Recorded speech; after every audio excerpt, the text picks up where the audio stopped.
Hello friends, मैं हूं सुजीत सिंह और टारगेट क्लासेस पटना में आप सभी का हार्दिक स्वागत करता हूं। हम लोग पिछले वीडियो के कुछ बचे हुए पार्ट्स को ही आज की वीडियो में हम कंप्लीट कर लेंगे। पिछले वीडियो में अगर आप लोग को याद हो तो हमने भारतीय राष्ट्रीय कांग्रेस को शुरू किया था।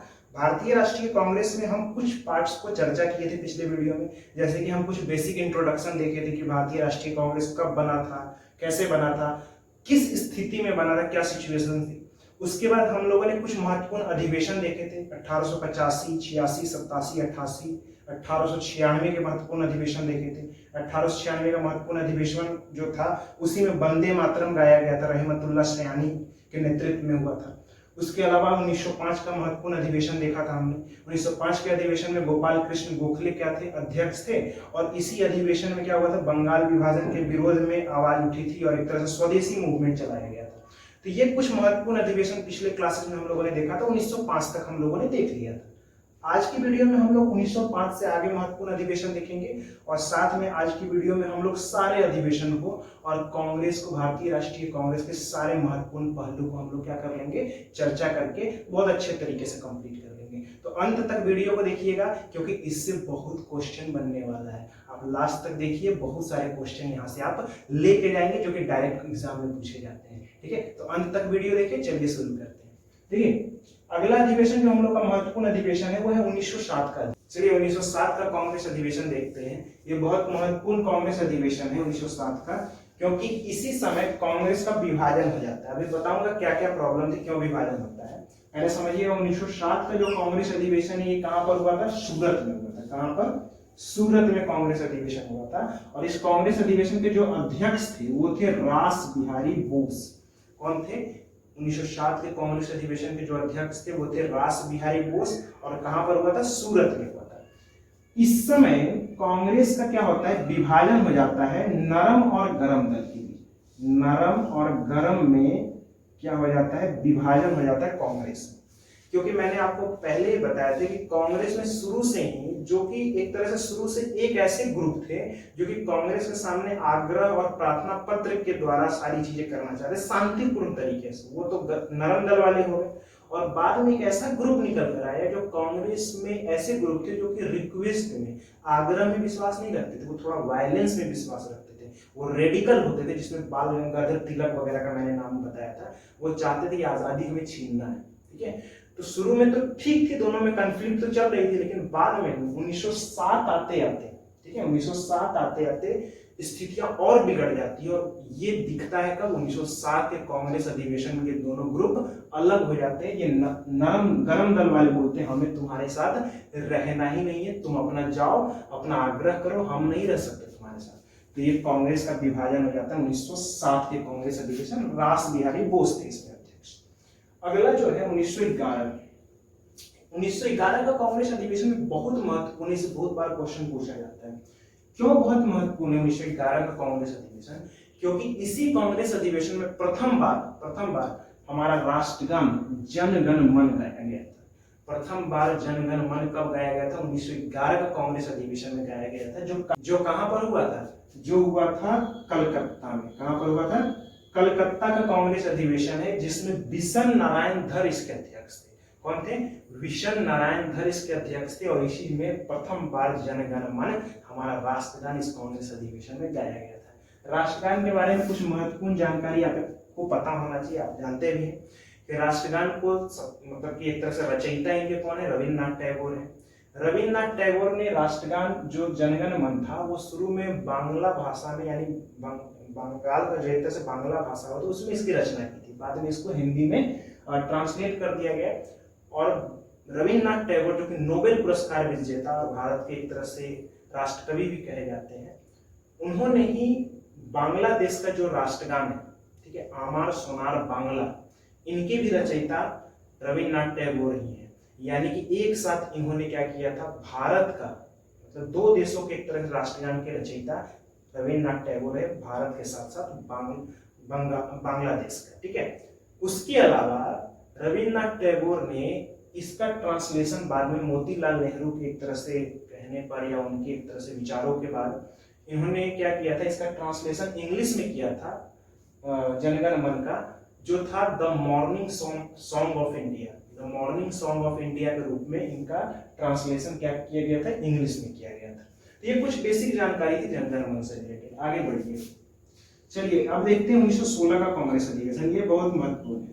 1916 का कांग्रेस अधिवेशन इसलिए महत्वपूर्ण है क्योंकि इसमें कांग्रेस का समझौता हो जाता है। यानी ब्रेकअप कब हुआ, 1907 का लखनऊ अधिवेशन में ब्रेकअप होता है, यानी कि कहता है भाई हमें तुम्हारे साथ नहीं रहना है। और पैचअप कब होता है, पैचअप होता है 1916 का जो कांग्रेस अधिवेशन है लखनऊ, कहाँ हुआ था, लखनऊ के कांग्रेस अधिवेशन में अंबिका चरण मजमूदार, कौन थे इसके अध्यक्ष थे इस कांग्रेस अधिवेशन के, अंबिका चरण मजमूदार थे। और उन्हीं के नेतृत्व में कांग्रेस का समझौता हो जाता है, नरम और गरम दल वाले मान जाते हैं और एक तरह से पैचअप होता है। ब्रेकअप 1907, पैचअप 1916, ठीक है। तो ये कांग्रेस का समझौता नरम और गरम दल के बीच में हो जाता है। मुस्लिम लीग और भारतीय राष्ट्रीय कांग्रेस, मुस्लिम लीग भी पार्टी बनी थी, आपको पता होगा 1905-6 के बाद एक पार्टी बनी मुस्लिम लीग। उस मुस्लिम लीग और भारतीय राष्ट्रीय कांग्रेस में भी एक तरह से समझौता होता है इसी कांग्रेस अधिवेशन में, ठीक है। और साथ में कांग्रेस के में नरम और गरम दल के भी समझौता होता है, जो कि एक अच्छी बात थी। साथ में इसी कांग्रेस अधिवेशन में, यानी कि लखनऊ कांग्रेस अधिवेशन में 1916 में स्वराज मेरा जन्मसिद्ध अधिकार का एक तरह से नारा दिया जाता है, जो किनके द्वारा दिया जाता है, बाल गंगाधर तिलक के द्वारा दिया जाता है।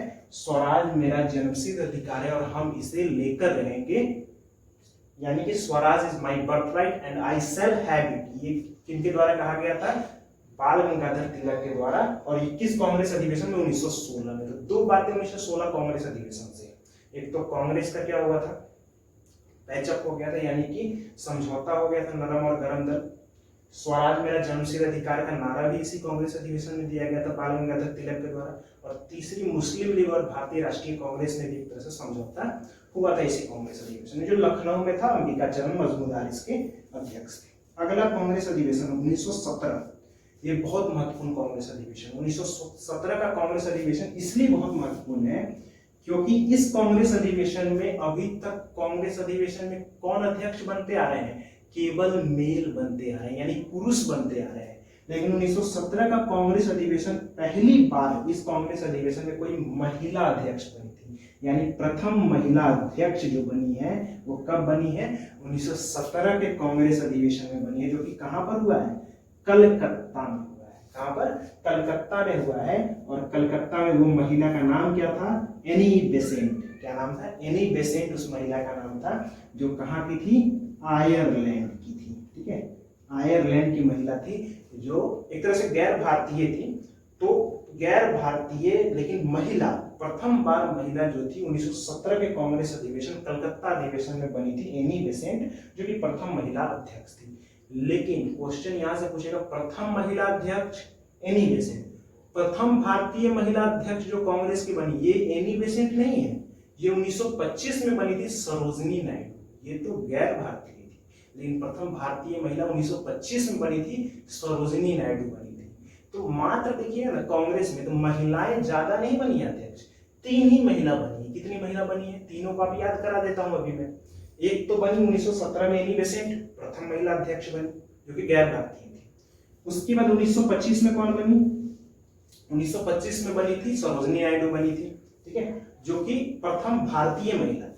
और उसके बाद 1933 में, ठीक है ध्यान रखिएगा, 1933 में जो बनी वो नलिनी सेन गुप्ता बनी थी। कौन बनी थी, नलिनी सेन गुप्ता, जो कि तीसरी मतलब एक तरह से महिला अध्यक्ष बनी थी कांग्रेस की। तो मात्र 3 महिला बनी है, जो कि क्या बनी है, मतलब कांग्रेस के अध्यक्ष बनी है। और सभी का ड्यूरेशन देखोगे ना, 8-8 साल बाद, यानी 1917 में एनी बेसेंट, उसके 8 साल बाद जोड़ दो, 1925 में कौन बनी, सरोजनी नायडू, फिर 8 साल 1933 में बन गई नलिनी सेन गुप्ता। तो ये 3 महिला क्या बनी है, कांग्रेस के अध्यक्ष बनी है, ठीक है। तो प्रथम महिला कांग्रेस के अध्यक्ष कलकत्ता में एनी बेसेंट।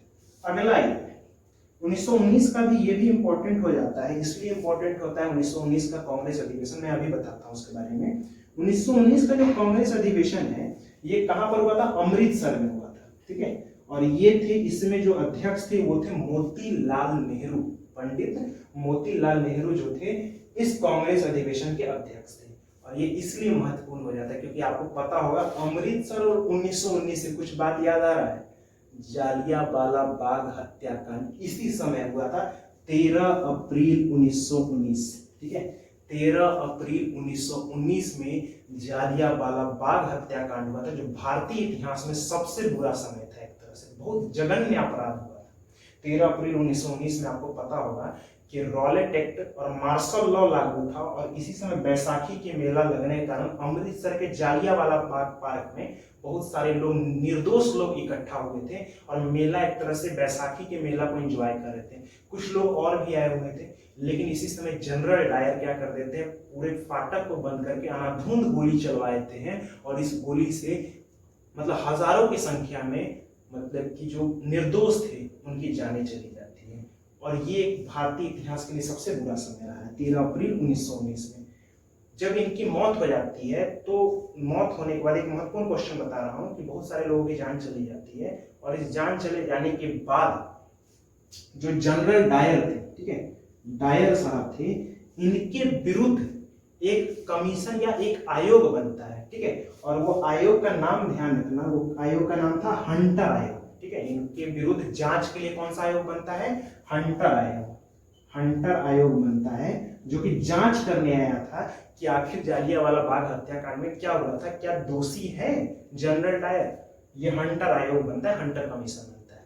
लेकिन ये हंटर आयोग निर्दोष करार दे देते हैं। किनको निर्दोष करार दे देते हैं, जनरल डायर का। बोलते जनरल डायर तो कुछ किया ही नहीं है, ये तो निर्दोष था, कर्तव्य का पालन कर रहा था। तो ये हंटर आयोग निर्दोष घोषित कर देते जनरल डायर को। और बाद में इसी जनरल डायर को उधम सिंह नाम के व्यक्ति ने लंदन में जाके 1940 में मारा था। ठीक है, जनरल डायर को, यानी आप देखोगे तो लगभग 21 सालों के बाद। तो ये सारी कुछ इंपॉर्टेंट बातें होती। तो कौन सा कमीशन बना था, हंटर आयोग बना था जांच के लिए 13 अप्रैल 1919। तो यही 1919 में अमृतसर में कांग्रेस अधिवेशन होता है मोतीलाल नेहरू के अध्यक्षता में। ये कुछ महत्वपूर्ण अधिवेशन 1919 तक आई होप आप समझे होंगे। अब आगे 1919 के बाद के कुछ महत्वपूर्ण अधिवेशन को हम लोग समझते हैं। चलिए अब हम लोग 1924 के कांग्रेस अधिवेशन को देखते हैं। ये बहुत महत्वपूर्ण कांग्रेस अधिवेशन 1924 का, बहुत सारे एग्जाम्स में, बहुत सारी परीक्षाओं में इससे खूब क्वेश्चन पूछे गए हैं 1924 के कांग्रेस अधिवेशन से। ये बहुत इंपॉर्टेंट है। ठीक है, VVI। और कहोगे कि इतना इंपॉर्टेंट क्यों है सर, इसमें क्या है सर? तो देखिए 1924 के कांग्रेस अधिवेशन इसलिए ज्यादा महत्वपूर्ण है क्योंकि इसमें गांधी जी अध्यक्ष थे। ठीक है, महात्मा गांधी अध्यक्ष बने थे 1924 के कांग्रेस अधिवेशन में, और मात्र एक बार वो बने थे। विशेषता यही थी कि मात्र एक बार वो कांग्रेस के अधिवेशन के अध्यक्ष बने। किस कांग्रेस अधिवेशन में वो अध्यक्ष बने, तो वो था 1924 का कांग्रेस अधिवेशन। इसमें मात्र एक बार गांधी जी अध्यक्ष बने थे। अब ये जो कांग्रेस अधिवेशन है ये कहां पर हुआ था, तो ये बेलगांव में हुआ था। कहां पर हुआ था, बेलगांव में हुआ था। और बेलगांव कहां पर है, तो कर्नाटक में। ठीक है, ये बेलगांव जो है ये कर्नाटक में है, और यही कर्नाटक के बेलगांव में कांग्रेस अधिवेशन हुआ था जो कि 1924 का था। इसमें गांधी जी एकमात्र कांग्रेस अधिवेशन के अध्यक्ष थे। 1924 में हुआ था, जानते हैं ये कौन से नंबर का कांग्रेस अधिवेशन था? ये भी पूछा गया क्वेश्चन है कि ये 40वां नंबर का था। ठीक है, 40वां कांग्रेस अधिवेशन था जिसमें गांधी जी अध्यक्ष बने थे। 40वां कांग्रेस अधिवेशन 1924, ये बहुत अच्छे से ध्यान रखिएगा। अगला जो कांग्रेस अधिवेशन 1925 है, ये भी बहुत महत्वपूर्ण है। 1925 का कांग्रेस अधिवेशन जो हुआ था ये इसलिए महत्वपूर्ण है क्योंकि 1925 में पहली भारतीय महिला अध्यक्ष बनी थी। ठीक है, हमने देखा था 1917 में क्या था कि पहली महिला अध्यक्ष बनी थी एनी बेसेंट, जो कि इंडियन नहीं थी, लेकिन पहली महिला अध्यक्ष 1917 में बनी थी कलकत्ता अधिवेशन में, एनी बेसेंट। लेकिन 1925 में जो बनी वो प्रथम भारतीय महिला अध्यक्ष बनी थी, जो कि 1925 का कांग्रेस अधिवेशन था जो कानपुर में हुआ था। ठीक है, कहां पर हुआ था, कानपुर का कांग्रेस अधिवेशन है जिसमें सरोजिनी नायडू बनी थी। कौन थी ये महिला, कौन थी, सरोजिनी नायडू, जो कि प्रथम भारतीय महिला अध्यक्ष बनी थी 1925 कांग्रेस अधिवेशन में, प्रथम भारतीय महिला थी। तो देखिए 1924 और 25 इकट्ठे याद कर लीजिएगा। 24 भी महत्वपूर्ण है, गांधी जी अध्यक्ष थे, और 1925 में प्रथम भारतीय महिला सरोजिनी नायडू अध्यक्ष थी, जो कि कानपुर में। ये दोनों याद करिएगा। आगे आते हैं 1929। 1929 भी महत्वपूर्ण हो जाता है। 1929 इसलिए अच्छा एक तरह से इम्पोर्टेंट है, इम्पोर्टेंस है। 1929 का कांग्रेस अधिवेशन जो हुआ था ये लाहौर में हुआ था, ठीक है, जो प्रेजेंट डे पाकिस्तान में है, रावी नदी के तट पे। तो लाहौर में ये कांग्रेस अधिवेशन हुआ था 1929 का। इसमें जवाहरलाल नेहरू अध्यक्ष थे। कौन थे? जवाहरलाल नेहरू कांग्रेस अधिवेशन के अध्यक्ष बने थे, जो कि हमारे प्रथम प्रधानमंत्री भी रहे हुए हैं। और इस कांग्रेस अधिवेशन में ऐसा लक्ष्य रखा गया कि 26 जनवरी 1930 यानी आने वाले 26 जनवरी 1930 में हमें पूर्ण स्वराज मिलेगा। क्या मिलेगा? फुल इंडिपेंडेंस मिलेगा। तो क्वेश्चन यहां से बनता है कि पूर्ण स्वराज के लिए लक्ष्य या पूर्ण स्वराज की मांग कब की गई थी और कब लक्ष्य रखा गया था, किस कांग्रेस अधिवेशन में? तो 1929 का कांग्रेस अधिवेशन है, जो कहां पर हुआ था? लाहौर में हुआ था। इसमें जवाहरलाल नेहरू ने क्या रखा था कि लक्ष्य रखा था कि आने वाले, ठीक है, 1929 में तो कांग्रेस अधिवेशन हुआ था और आने वाले 26 जनवरी 1930 को हमें क्या मिल जाएगी? फुल इंडिपेंडेंस, पूर्ण स्वराज हम लेकर रहेंगे। लेकिन आप लोगों को भी पता है कि 26 जनवरी 1930 को हमें आजादी नहीं मिलती है, ठीक है। लेकिन इस डेट को 26 जनवरी को हम इंपॉर्टेंट कंसीडर करते हैं, यानी कि इस डेट की हम महत्ता को समझते हुए इसे ध्यान में रखते हैं कि 26 जनवरी को भले ही आजादी नहीं मिली, लेकिन इस डेट का इंपॉर्टेंस तो है।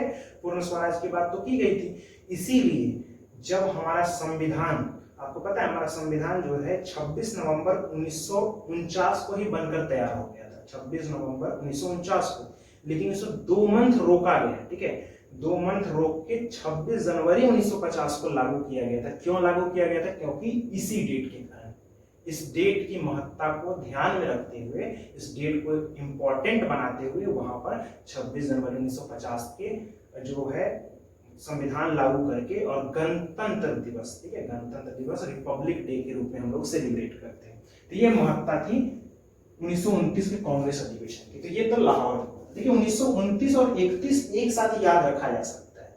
क्यों याद रखा जा सकता है? कि देखिए 1929 में गांधी, एक तरह से जवाहरलाल नेहरू जो थे, इन्होंने क्या किया गया था? इन्होंने तो एक तरह से लक्ष्य रखा कि 1930 में पूर्ण स्वराज मिलेगी, लेकिन मिला तो नहीं। इसके बाद गांधी जी ने सविनय अवज्ञा आंदोलन शुरू कर देते, आपको पता भी होगा।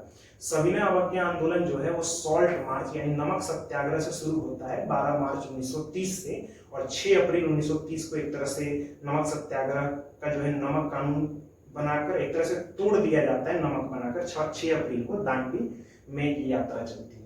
तो 1930 से सविनय अवज्ञा आंदोलन की शुरुआत हो चुकी थी और यही 1930 से सविनय अवज्ञा आंदोलन चली, जिसमें गांधी जी को गिरफ्तार कर लिया गया था, ठीक है, बाद में पूना पैक्ट वगैरह हुआ इसमें। और इसी आंदोलन में गांधी जी क्या कहते थे? इसी आंदोलन में गांधी जी को एक तरह से बोला गया था, उस समय लॉर्ड इरविन थे, वायसराय इंडिया कौन थे? Lord Irwin. और यही लॉर्ड इरविन गांधी जी को बोले कि देखिए आप आंदोलन समाप्त करिए, सविनय अवज्ञा आंदोलन, हम आपको जो भी आपकी डिमांड है मानने के लिए तैयार हैं, और आप सेकेंड राउंड टेबल कॉन्फ्रेंस यानी द्वितीय गोलमेज सम्मेलन जो होगा, कहां पर? 1931 में होगा, जो कि आपको लंदन में होने वाला है, वहां पर आप जाइए और अपने डिमांड को रखिए, ठीक है, आंदोलन मत करिए, आंदोलन बंद कर दीजिए। तो गांधी जी बोलते कि चलो ठीक है, कुछ ना कुछ तो मिलेगा। तो गांधी जी आंदोलन को एक तरह से वहां पर हॉल्ट करते हैं, रोकते हैं, और गांधी जी द्वितीय गोलमेज सम्मेलन के लिए कहां जाते हैं? लंदन जाते हैं। लेकिन हो जाता है उल्टा। जब लंदन जाते हैं तो वहां उन्हीं को, मतलब वो कुछ सोच के जाते हैं कि हमें कुछ मिलेगा, लेकिन वहां पर 1931 में उनके हाथ कुछ नहीं लगता, और यहीं पर सारा खेल तब तक लॉर्ड इरविन भारत में खेल चुके रहते हैं और भगत सिंह को फांसी लग चुकी रहती है। यही 1931 में भगत सिंह को भारत में फांसी लग चुकी रहती है, और लोग एक तरह से बहुत गुस्सा थे कि गांधी जी चाहते, ऐसा लोगों का मानना था कि गांधी जी चाहते तो उस फांसी को रुकवा सकते थे। एक तरह से जो गोलमेज सम्मेलन थी और भी लॉर्ड इरविन से जो इरविन गांधी पैक्ट हुआ था, उस पैक्ट में भी समझौता में इस बात को रखा जा सकता था और गांधी जी इस फांसी को रुकवा सकते थे। तो इसीलिए जब गांधी जी इंडिया आते हैं तो जनता तो बहुत ज्यादा दुखी, एक तरह से बहुत ज्यादा गुस्सा थी। चारों तरफ गांधी जी के विरोध में नारे लगाए गए, अलग अलग जगह स्ट्राइक्स हुई, और इसी में जो 1931 का कांग्रेस अधिवेशन हुआ, समय तो बहुत खराब चल रहा था। इसी 1931 के कांग्रेस अधिवेशन में गांधी जी को काले झंडे दिखाए गए थे। क्यों काले झंडे दिखाए गए होंगे आप समझ सकते हैं, क्योंकि गांधी जी को काले झंडे इसलिए दिखाए गए क्योंकि गांधी जी को ऐसा लोग को, है ना, कि गांधी जी भगत सिंह के फांसी को नहीं रुकवाएं और गांधी जी इस तरह से सारी चीजें नहीं कर पाए। इसलिए लोग गुस्सा जो थे, जितने भी लोग, उन्होंने गांधी जी को काले झंडे दिखाकर गांधी जी को विरोध किया, एक तरह से विरोध प्रदर्शन अपना किया गया था और कहा था गांधी जी को कि हमेशा, है ना, इतिहास आपको हमेशा इसके लिए याद रखेगी कि आप चाहते तो मतलब भगत सिंह के फांसी को रुकवा सकते थे, बट आपने नहीं उसे प्रयास किया। तो इस तरह से गांधी जी पर एलिगेशन लगे थे इस टाइम पे, काले झंडे दिखाए गए थे, जो कि 1931 का कराची सेशन था। ध्यान रखिए कहां पर हुआ था अधिवेशन, 1931 का अधिवेशन कराची में हुआ था। वल्लभ भाई पटेल इसमें अध्यक्ष थे। कौन थे? वल्लभ भाई पटेल कांग्रेस के अध्यक्ष थे। कराची पाकिस्तान में जो आज है वहां पर अधिवेशन हुआ था 1931 का, और इसी में गांधी जी को काले झंडे दिखाए गए थे। तो 29 और 31 आप साथ में याद रख सकते हैं। पूर्ण स्वराज के लिए लक्ष्य 1929 में रखा गया था, जवाहरलाल नेहरू थे लाहौर में, और 1931 में गांधी जी को काले झंडे दिखाए गए थे, जो कराची में था। वल्लभ भाई पटेल इसमें थे। आई होप यहाँ तक क्लियर आप लोग को हो गया। अब आगे बढ़ते हैं 1938, ये भी बहुत महत्वपूर्ण है। देखिए 1938 का जो कांग्रेस अधिवेशन है ये हरिपुरा में हुआ है, ठीक है। हरिपुरा कहां पर है? तो गुजरात में, ठीक है, हरिपुरा गुजरात में है। और 1938 का कांग्रेस अधिवेशन हरिपुरा गुजरात में हुआ है, और इसी कांग्रेस अधिवेशन में सुभाष चंद्र बोस, ठीक है, जय हिंद, है ना, सुभाष चंद्र बोस इस कांग्रेस अधिवेशन के अध्यक्ष रहे हैं। 1938 के कांग्रेस अधिवेशन हरिपुरा अधिवेशन हुआ है, और सुभाष चंद्र बोस इस कांग्रेस अधिवेशन के अध्यक्ष रहे थे 1938 में। बाद में 1929 में भी, 39 में भी, 1939 में भी अध्यक्ष सुभाष चंद्र बोस थे, लेकिन उन्होंने क्या किया? त्याग पत्र दे दिया, ठीक है, बोला कि हम नहीं रहेंगे, और त्याग पत्र दे दिया। और बाद में 1939 में कांग्रेस अधिवेशन के अध्यक्ष कौन बने थे? राजेंद्र प्रसाद बने थे। तो आप हमेशा ध्यान रखिए कि 1938 के कांग्रेस अधिवेशन, जो कि हरिपुरा अधिवेशन था, उसके अध्यक्ष थे सुभाष चंद्र बोस। बाद में 1939 में उन्होंने त्याग पत्र दिया, बाद में राजेंद्र प्रसाद उसके अध्यक्ष थे। आई होप यहाँ तक आप क्लियर हो गया है। अब लास्ट देखते हैं आजादी के समय, ये भी बहुत महत्वपूर्ण है। 1946-47, देखिए 1946-47 का टाइम पीरियड में एक ही व्यक्ति अध्यक्ष थे, क्योंकि उस समय इंडिपेंडेंस मिल रही थी तो चेंज नहीं हो पाया, ठीक है, अध्यक्ष नहीं चेंज हो पाया था। तो 1946-47 में जब हमें आजादी मिल रही थी, तो उस समय जो कांग्रेस अधिवेशन हुआ था वो एक तरह से मेरठ में हुआ था, और उस मेरठ कांग्रेस अधिवेशन में, और 1946-47 में जो कांग्रेस अधिवेशन के अध्यक्ष थे वो जेबी कृपलानी थे। कौन थे? जेबी कृपलानी अध्यक्ष थे, और इसी समय हमें स्वतंत्रता मिली थी 15 अगस्त 1947 को। तो उसी समय स्वतंत्रता के समय 46-47 में जेबी कृपलानी अध्यक्ष थे, और ये मेरठ में कांग्रेस अधिवेशन हुआ है, और इस समय ये स्वतंत्रता हमें मिली है। तो ये कुछ महत्वपूर्ण आपको कांग्रेस अधिवेशन, मैंने आपको सारी चीजें कोशिश किया है ज्यादा से ज्यादा चीजें आपको डिटेल में समझाया जाए। हर अधिवेशन को एक एक बातों को बारीकी को मैंने समझाने की कोशिश की है। हो सकता है कि कुछ ना कुछ तो कमी रह जाती है, हर व्यक्ति में परफेक्ट तो नहीं हो पाता है, लेकिन कोशिश मेरी यही रहती है कि हर चीजें आपको अच्छे तरीके से बताया जाए। जितना मेरे पास है उतना आप लोगों को दिया जाए, ठीक है। तो आई होप आपको ये सारी चीजें अच्छी लगी होगी। हर कांग्रेस अधिवेशन को आप बुक कॉपी में नोट करिए, 2-3 बार पढ़िएगा, सारी चीजें याद हो जाएंगी। एक स्टोरी डेवलप कीजिए, क्या हुआ था उस कांग्रेस अधिवेशन में, क्या घटना थी, सारी चीजें आपको अच्छे से याद हो जाएगी। आई होप आप इन सारे कांग्रेस अधिवेशन और इन बारीकियों को समझे होंगे। समझे हैं तो लाइक करिए। मिलते हैं किसी नेक्स्ट वीडियो में, तब तक के लिए बहुत बहुत धन्यवाद। जय हिंद।